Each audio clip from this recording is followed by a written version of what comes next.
Hello, everyone. Welcome to another Elliott analysis.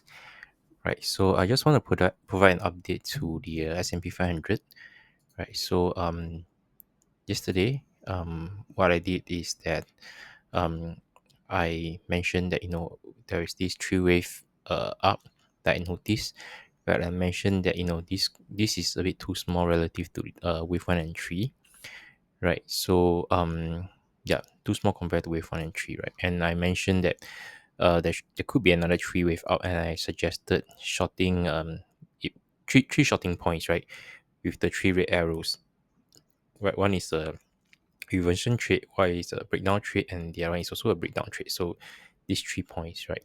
So what happens is that it did move another three wave up and hit the top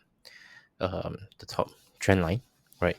So I hope, and I mentioned that it will be during the CPI release at 8:30, right?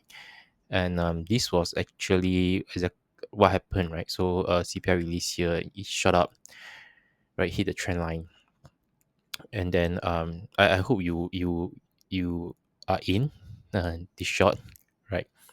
And then what happens is that after that, I think this was this morning. For those of you in the US, it will be at night, right? It hit this trend line, right? So now what happens is that it has already start reversing back to this um lower trend line, right? So this is actually a good sign, right? You will hover around here, and then we will see whether it gets rejected. um yeah, so what happens is, I think this is a wave four, right? So what you will see over here is likely to be one, two, right? This is probably one, two, three, four, five, right? Yeah, three, four, and five. Now, this counting is not too precise because of this subwave that's happening here. This could be a one, two, three, right? And then you have one, two, ABC, right? And then before you go to the final wave for this wave three. Now I have to adjust this degree also. Okay, so for now I'll just put it as a minute degree, right?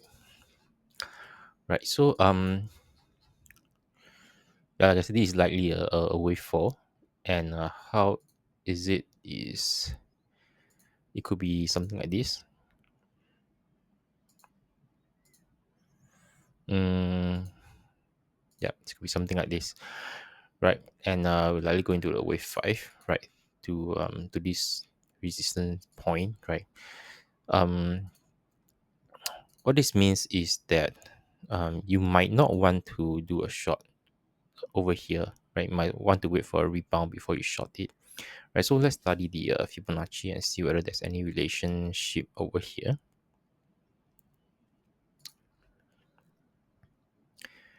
Right, we don't really have much of a Fibonacci relationship over here. At least if my wave one is correct, that there isn't, right?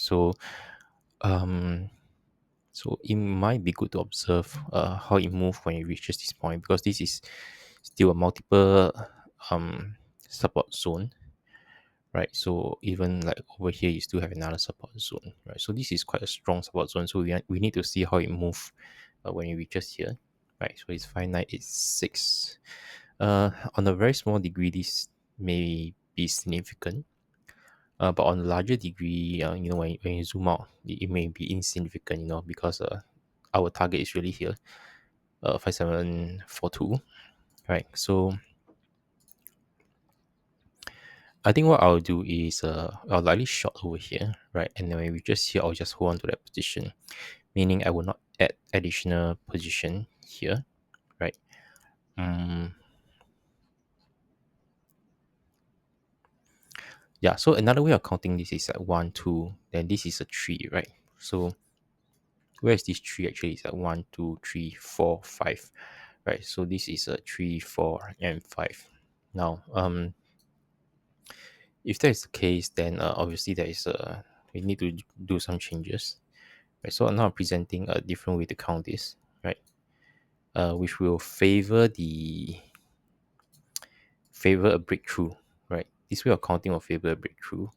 Why? Because right? So this one you then have to change it, right? Then you have to take this kind of take this wave into account, then becomes ABC X ABC, right? So then this becomes a minor double combination, right? So this is then wave one, wave two, right? And then we are going to wave three. Now, if so there at this point in time, you must realize that there are certain bias in my counting of the Elliott waves, right? There's certain bias, right? So if I really think that this whole move is going to be a short move, right? Then I will prefer this counting as opposed to the previous counting, right? So whether I take this little bar here, this single 5 minute bar into account, right? Um, yeah. So I think this is my preferred counting, right? So this is kind of like my wave one, right? So whenever I have a bias, right, I will point it out. Okay, I will point it out so that you know that there is this bias. So this is kind of like the wave one. I'll remove this because it's no longer relevant. And this gives us a target of a minimally of 5940. All right, 5940. Okay, so this is wave one, and then I would suppose this is a wave two. Right, so this how I label this impact how I trade it and my risk management and my sizing.